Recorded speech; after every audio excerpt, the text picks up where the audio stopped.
hello there. This is my fourth or fifth attempt to record this video. I've seen a lot of YouTubers talk about how they, record multiple times, and now I'm feeling it myself. I'm experiencing the struggle myself. But anyway, welcome back. This is Brave Diamonds Handmade. I'm Natalie, the maker and creator behind the brand. And we're in a little bit of a different setup. This is my living room. I'm just sitting on my sofa. I'm going to be working on a project here, and I'm going to be sharing some of my thoughts and reflections on the sermon given by Dr. Marty Baker at Stevens Creek Church this past Sunday, which was November 2nd of 2025. And I welcome you. So I'm going to start by going over what I'm working on, sharing what the pattern is and what I'm going to be doing, a little bit about the church, and then we're going to get into a reflection on the sermon. I'd like to start off by saying I am not a theologian. I am not a preacher. I'm not a pastor. I am not a Bible expert. I am not a seminarian. So whatever I share, my reflections are my own, my thoughts and opinions.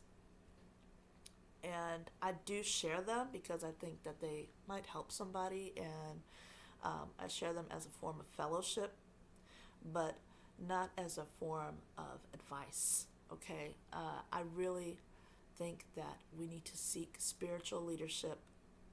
Whoever you have close to you that you see as a leader or a mentor spiritually, seek wise counsel and test everything against the word and the spirit, okay? Now, enough about that. This is what I'm working on. It is called the of-habakkuk sweater. It is by Tonja Hodney of Strikke Cafe in Norway, and this pattern is available in English, and I will link it down below. It is a simple drop shoulders, super bulky sweater pattern, super bulky weight yarn, drop shoulder construction, and it's an oversized sweater pattern. It looks really great. I will share a picture if I can figure out how to do that. But the link will be down below, and you can get the pattern and knit it also. And what I'm knitting it with is 3 strands of yarn. So I am knitting, the first main one is with the Karen Macchiato cakes. This is the color, let's see, what's the color name here? Whisper. And this is a 80% acrylic, 20% wool content. It is a bulky 5 yarn. These are a great value for me, in my opinion. It's pretty soft. It is like a kind of like a what do you call this? A roving yarn, roving style. And it is 8 ounces or 227 grams, and you get 481 yards out of this. So I think that's a really good value. I think it was $10.99, something like that. But of course, Michael's always has the coupons, so you can get it for less than that. And so I'm using that. When I saw this, here's another one. I have another one here. When I saw this, I thought, oh my gosh, I just love how the colors are very they go together. And it's a little bit stripy, a little bit not. It's very neutral, kind of clay, stone, tan. I love the way those work together, and I'm holding it together with 2 other strands. One is this Temu yarn, 100% wool. I do buy yarn all the time from Temu, and I know it can be a little controversial, but I'm here to tell you I'm going to buy some more. I love it. I love it. Not everything is super great, but this yarn has been good, and most of what I've gotten from Temu has been really good. It says 100% wool. I tend to believe it. It has I would knit with a lot of wool. I'll knit with everything really, but I love wool, and this does feel very much like wool. And this is more of a DK weight. And it's like a tan, kind of a yellowish tan color. I don't know if you can see that. The light in here, that's kind of right. Anyway. And the last thing is like a mohair substitute, but it is alpaca fiber. It is just this kind of beige color, and it is a very thin, let me see here, lace weight. It's lace weight yarn. Kind of like a beige, tan, gray color, grayish, what they call it. Anyways, I'm holding those three together. I'm sure there's alpaca in that fiber, but I don't think it's all alpaca. But that's what I'm working on. And I'm knitting these on a size 8 or US 11 needle. These are just my Knit Pro zings, or Knitter's Pride zings. And it's just, I'm on the body, so I'm just knitting around and around, which allows me to focus on other things because it's kind of mindless. But it's nice to have my hands busy while I'm doing this. Okay, so now on to reflections of the message. Okay, so this is a message, the first of a series. I don't know how many parts there is. I think it's going to be 4, but I'm not sure, to tell you the truth. And this is, all right, about, this is written, it's going with the book of Habakkuk, okay? Now, a fun fact about me is my parents, my mom is Brazilian and my dad is American. They both speak Portuguese. And when I was born, my parents decided that my first language would be Portuguese. And that's what they were going to have me. So that was my first language. However, it did shift into more and more English, and that is kind of what they ended up sticking with. But I did go for a while to a Brazilian Baptist church in the DC area, and that was where I first heard about this book. I didn't know all the books of the Bible, certainly at that time. I was a teenager, but there we pronounce it, in Portuguese we pronounce it of-habakkuk. Of-habakkuk. It sounds like have a cookie, and I like that. And so I might slip up and pronounce it Habakkuk, but it's Habakkuk in English. Either way, it's really not an English name or Portuguese name. It sounds funny either way. But if you hear me say it, it's the same thing. Okay?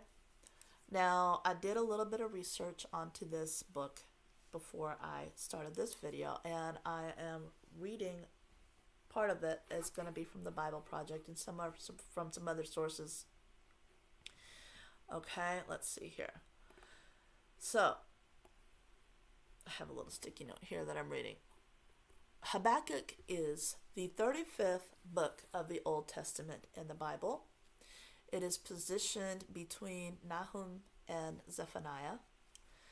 The content, the book consists of 3 chapters, so it's a pretty short book, and addresses themes of faith, justice, and the problem of evil. Okay, the author is traditionally attributed to the prophet Habakkuk, and the historical context it was written during a time of impending judgment on Judah, and it was likely in the late 7th century BCE. Okay, it contains 3 chapters. It is one of the 12 minor prophets in the Old Testament. Okay, and includes a dialogue between the prophet and God, expressing concerns about the state of Israel and the rise of Babylon. And the Bible Project here, it says, one important aspect of the ancient Tanakh order of the Hebrew Bible is that the 12 prophetic works of Hosea through Malachi, sometimes referred to as the minor prophets, that's what they're sometimes, those prophets sometimes referred to as minor prophets. It was designed as a single book called the 12, and Habakkuk is the 8th book of the 12. All right?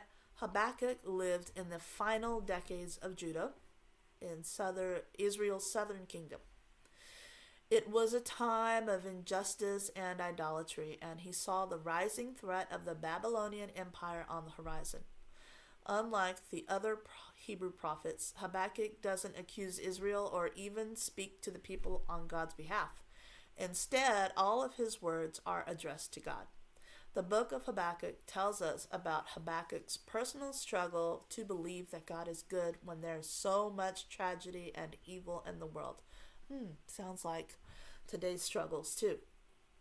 Many of Habakkuk's words are actually poems of lament, similar to the lamentations in the book of Psalms. In a lament, the poet lodges a complaint to draw God's attention to the suffering and injustice in the world, and then demands that God do something. Oh. Knowing this is actually the key to understanding the design and message of this short book. Chapters 1 and 2 are framed as a back and forth argument between Habakkuk and God. The prophet lodges 2 complaints, to which God offers 2 responses. Okay?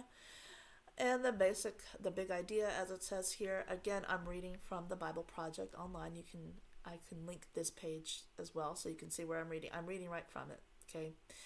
Habakkuk sees the darkness of the world as an invitation to have faith in God's promise to one day set things right. Living with such faith means trusting that God loves this world and works to one day eradicate all evil forever. Okay, so we set that up. Now we can get into it a little bit more.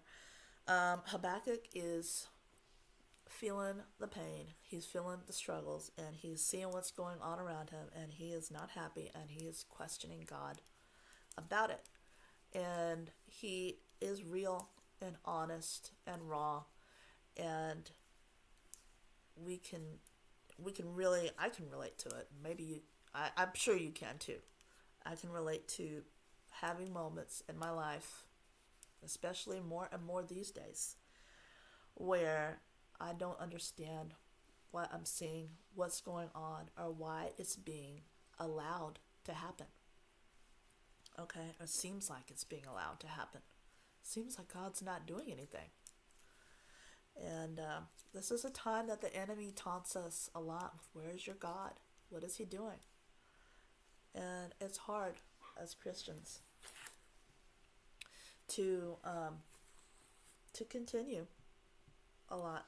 These are times that really kind of separate people, and a lot of people can turn away from God because it's hard.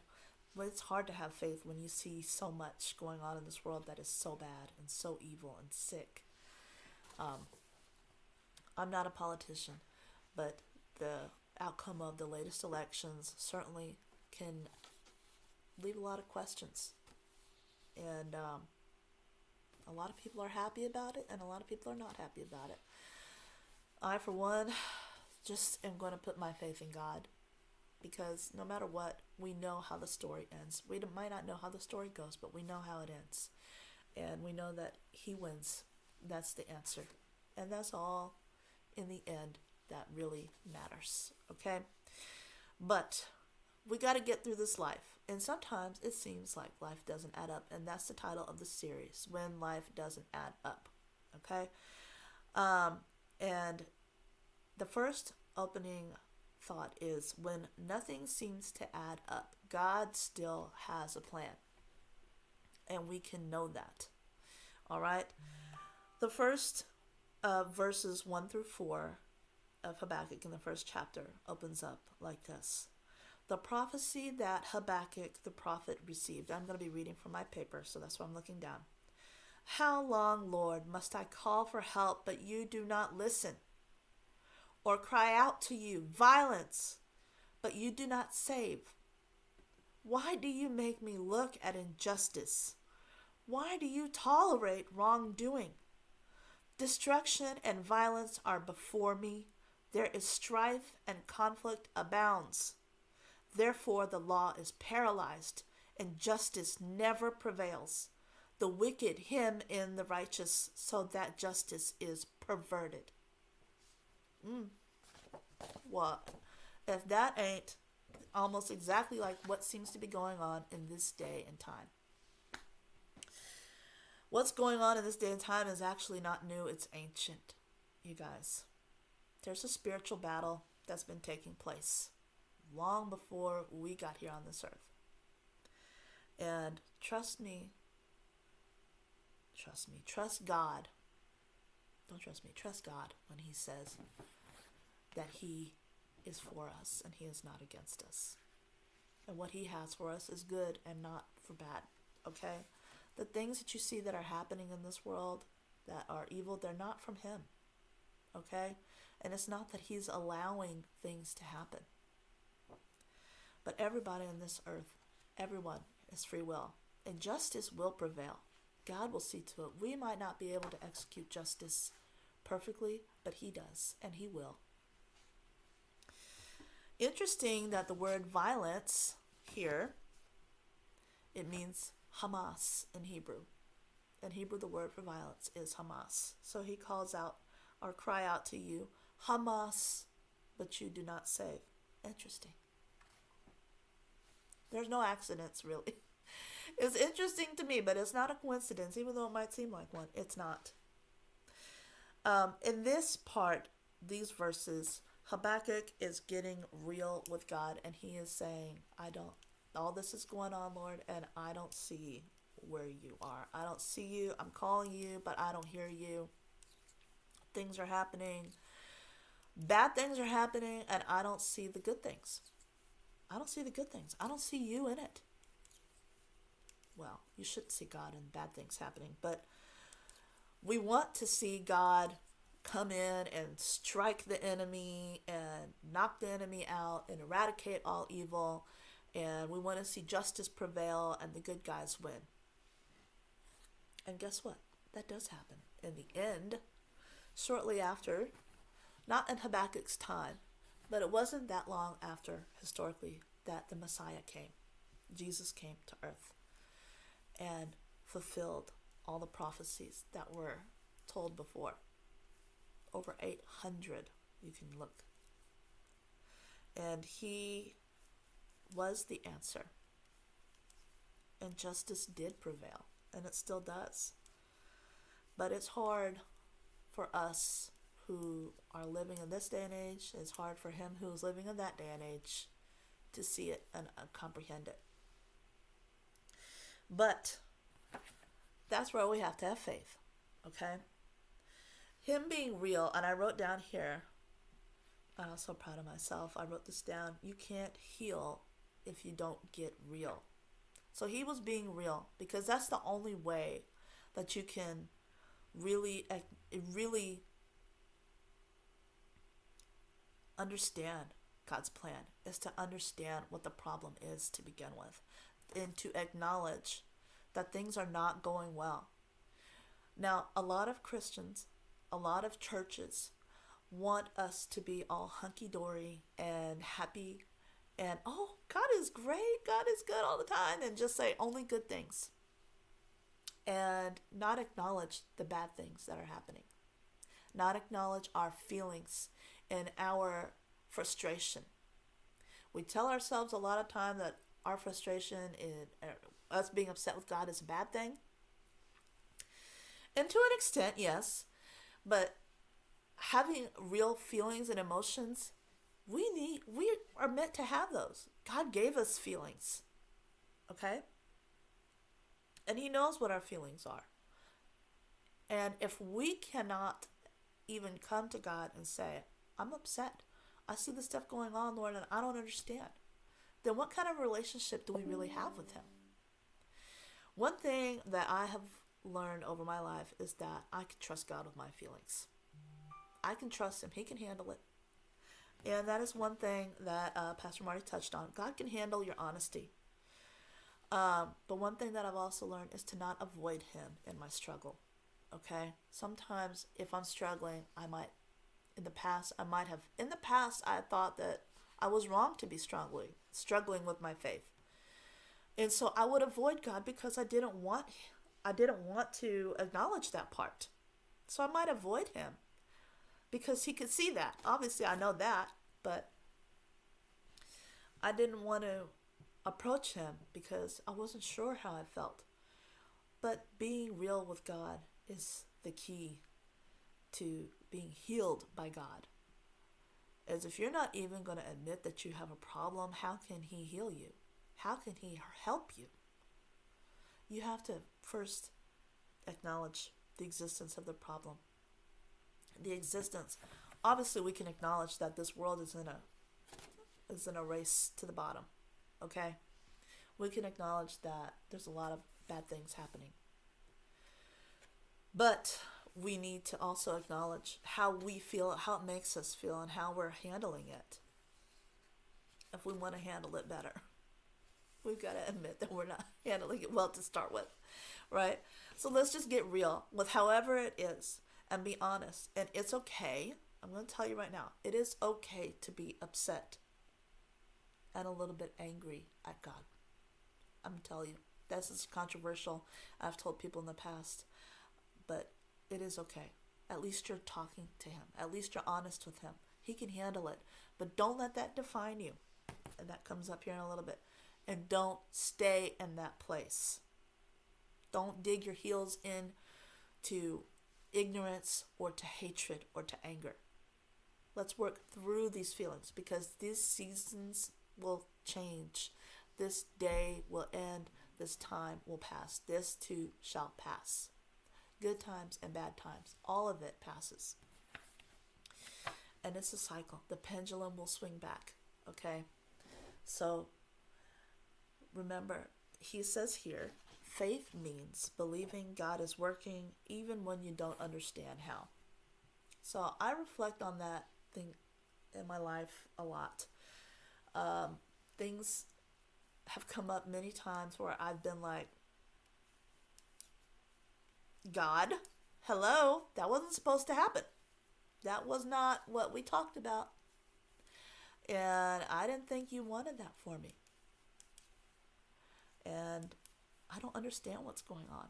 And I don't like what's going on, because it wasn't part of my idea. It wasn't part of what I had in my head to happen. And it didn't go along with the picture I had of God and how he does things. Now, I know my God and I know the character of God, but my expectations of what he's going to do are often very, very wrong to what actually happens.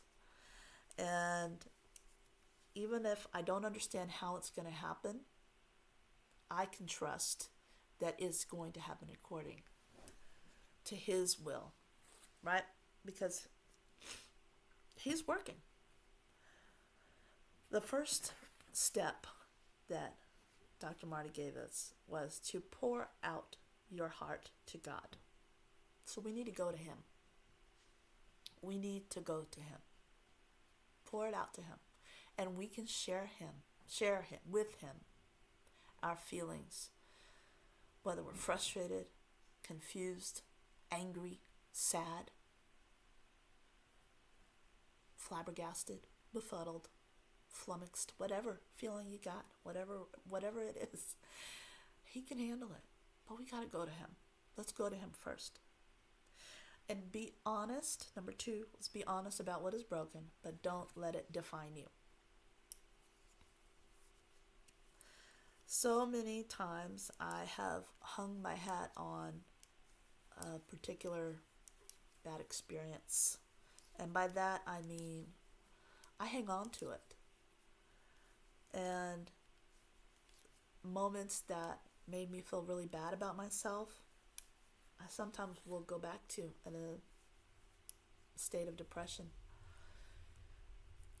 And I will think about those times, and in the past I have used that to define me as somebody that is not worthy, or somebody that is not this or not that, not good enough in some area. But that I was allowing to define me, when really God made me in his image, and when he made me, he made a good thing. And the same is true of you.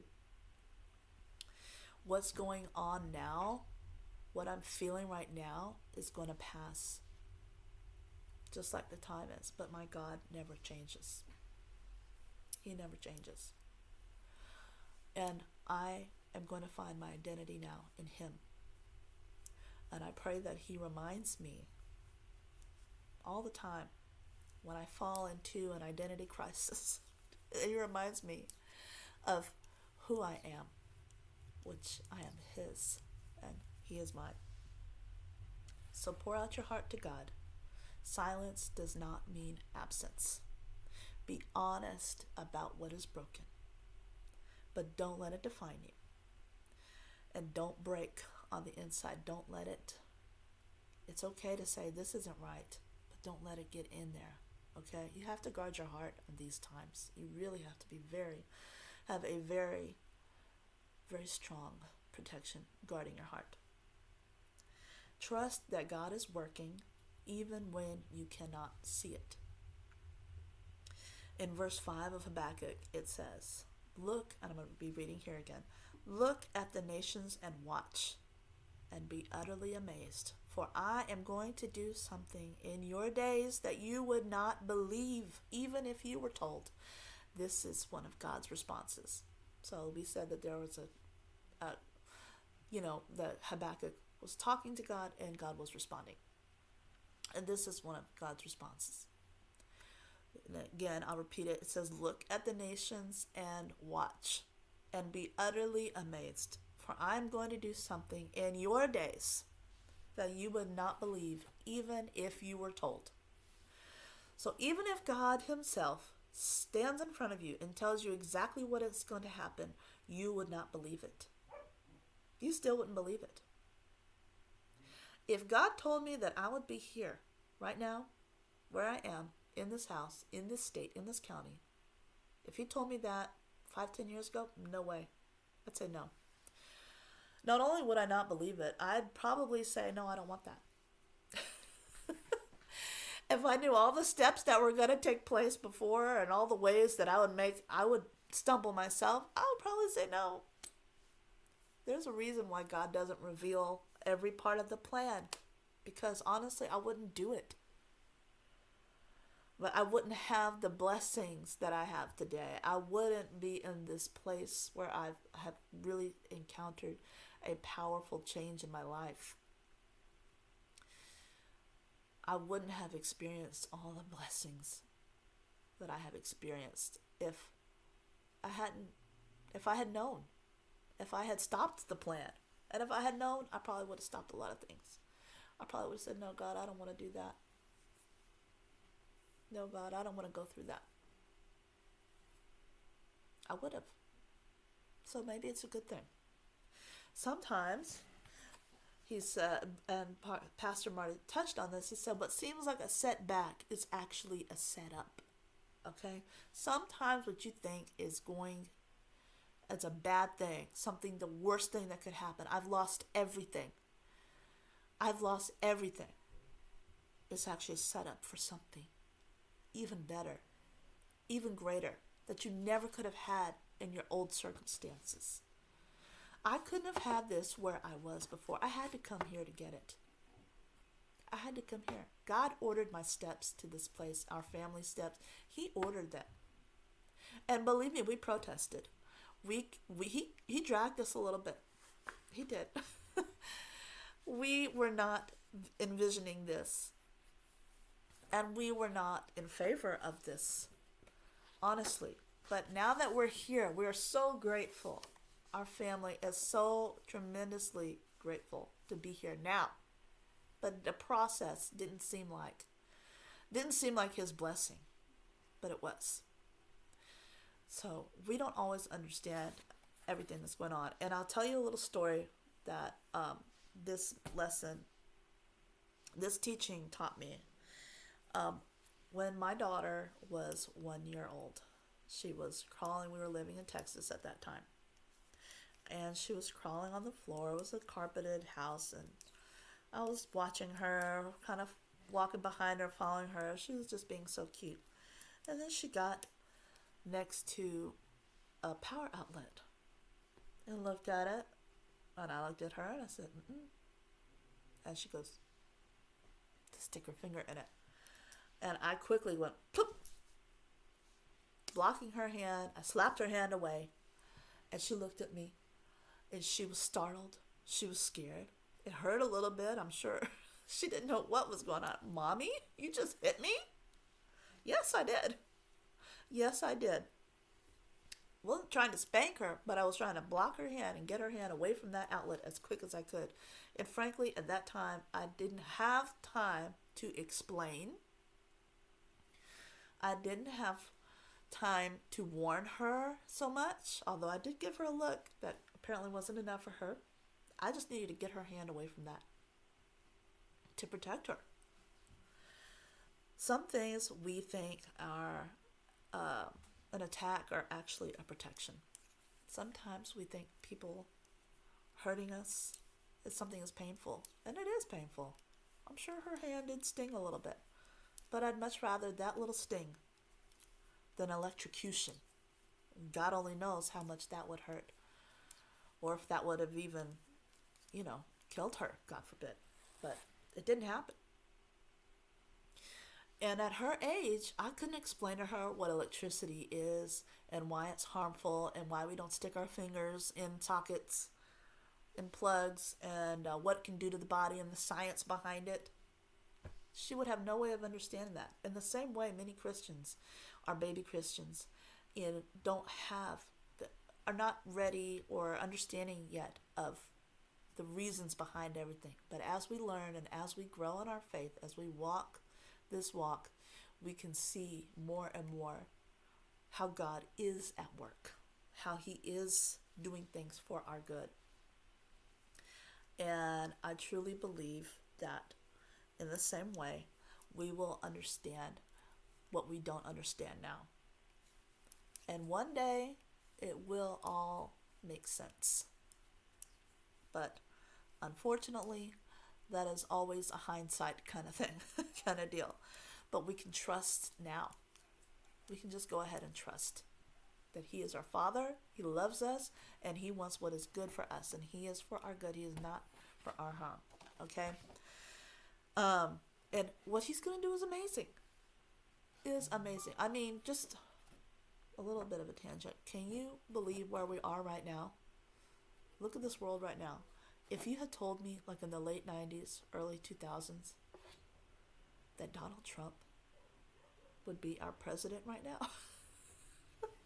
for the second time, I would not ever have believed that. I don't think anybody would. I don't think Donald Trump would have believed that. But look, here we are. Here we are. The way things work out, you just couldn't believe it. Even if you were told. You can't make it up. It just is what it is. Truth is stranger than fiction. That's enough cliches for now. All right. Dogs are barking outside. I'm trying to look and see what's going on.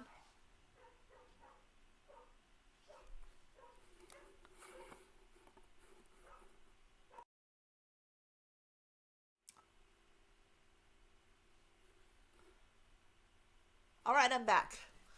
Okay, so another verse that he gave us is actually from Galatians this time. And it's Galatians 6:9, and it says, "Let us not become weary in doing good, for at the proper time we will reap a harvest if we do not give up." So keep going. This is a season, and it will pass. Like I said earlier, every day passes. Whether it's a good day, an average day, a bad day, a terrible day, worst day ever, it will pass. Every day comes to an end, and a new day is always going to come. So just hang in there, okay? Hang in there. Pour out your heart to God. Silence does not mean absence. Sometimes He's listening. Sometimes He's not talking because He's listening. Be honest about what is broken, but don't let it define you. And trust that God is working even when you cannot see it. You can trust Him. God can handle your honesty, but don't avoid Him in your struggle. And sometimes in pain, we need to hear that this will pass. So my friends, I know my family is going through some horrible, horrible tragedies. We've had some really horrific tragedies happen in our family recently. And I'm not sure how much I'm going to share here or not. Not at this time. no matter what you're going through. You just have to know that this will pass. And sometimes we just need to hear that. You'll get through this. I used to work in an imaging clinic, and I learned quickly that when you're dealing with people that were coming to get their MRIs or CTs, a lot of them were scared. A lot of people were scared if they were going to have cancer or some crazy, horrible disease would be discovered. And sometimes it was. Sometimes that did happen. But one thing I learned is that people needed to hear this the most. Whatever it is, we're going to deal with it. We're going to deal with it. Anything can happen. But guess what? Almost every disease has treatment, and we're going to deal with it. And this too shall pass. And that helps so much. When I've been going through my hard times, to hear those words helped me out a lot. And so, whoever's listening to this, whatever you're going through, understand that this too shall pass.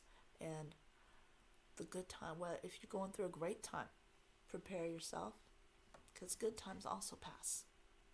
But bad times pass. And as much bad as we see in this world, there is also good. One time I was lamenting to God, thinking about all the things, Lord, all the things that I see, I cannot imagine what you have to see. Because you see all. And this world is so sick. And I felt God tell me in that moment, I do see all the bad, but I also see all the good. And it's that reason. It's for the righteous that he doesn't annihilate this planet. It's because there is good still. There's a lot of bad, but there is good too. God is everywhere. There's nowhere that he isn't. Okay? And although there's spiritual warfare taking place, and the spiritual realm is way more real than what we can even imagine, he is there in it all. Okay? So number 4, hold on to God, even when you don't understand. So, going back to the story of my daughter, when she was young, even though she didn't understand why I did that, she still loved me, and she still held on to me, and she still trusted me. And now she's 10 years old, and she understands a lot better now that electricity is a good thing, but it's not a good thing to touch. So she knows not to stick her fingers in a socket, and she can tell others not to stick their finger in a socket because it's bad. And, as she's grown, she's come to understand that. And I don't need to tell her that anymore. She gets it. But as we go on in life, we'll start to understand some things better and better. And so we know that we can trust God, that we're not going to understand everything, and we're going to get better at trusting God. And Habakkuk 2:1 says, I will stand at my watch and station myself on the ramparts. I will look to see what he will say to me. So basically, I'm going to wait for God's next instruction, because no matter what, I'm going to do what God wants me to do, and I'm going to serve him. And friends, that's the key. When we're faced with such a difficult... My battery's getting ready to die, so I got to wrap this up. I haven't done much knitting, actually. But when we're facing such difficult times and so many questions, it's quite reasonable, honestly, to be frustrated and to have not great feelings. But we can go to God with those feelings, and we can talk to him. It's okay to get angry, but don't stay there. Don't let that define you. Don't be an angry Christian. Don't be a sad Christian. Be one that's a servant, that's real. Just be real. Like I say here on this channel, we gotta be real. We gotta stay in reality. And sometimes that ain't pretty. But just because there's bad doesn't mean there's not also good. And just because things may suck today doesn't mean that they won't get better tomorrow. So don't let the hopelessness take over. Don't let it take over. There is hope. there is hope. In the end, God wins. And I, for one, can't wait to see it happen. So, that's it for today. My battery is about to die. I gotta go plug this in. But I hope that was some good reflections and that gave everybody some things to think about. I'm going to link the sermon. Stevens Creek does have their own YouTube channel, so I'm going to link the channel. Please go subscribe to them. Check out the sermon. Check out the next sermons in the series and all of the series that he does. And I will catch you next time. I'll come back with some makes and some projects that I'm working on and all kinds of different content. But that's it for now. Thank you so much. Don't forget to like, comment, and subscribe, and share your thoughts on these reflections with me. What did you think about it? Thank you so much for watching.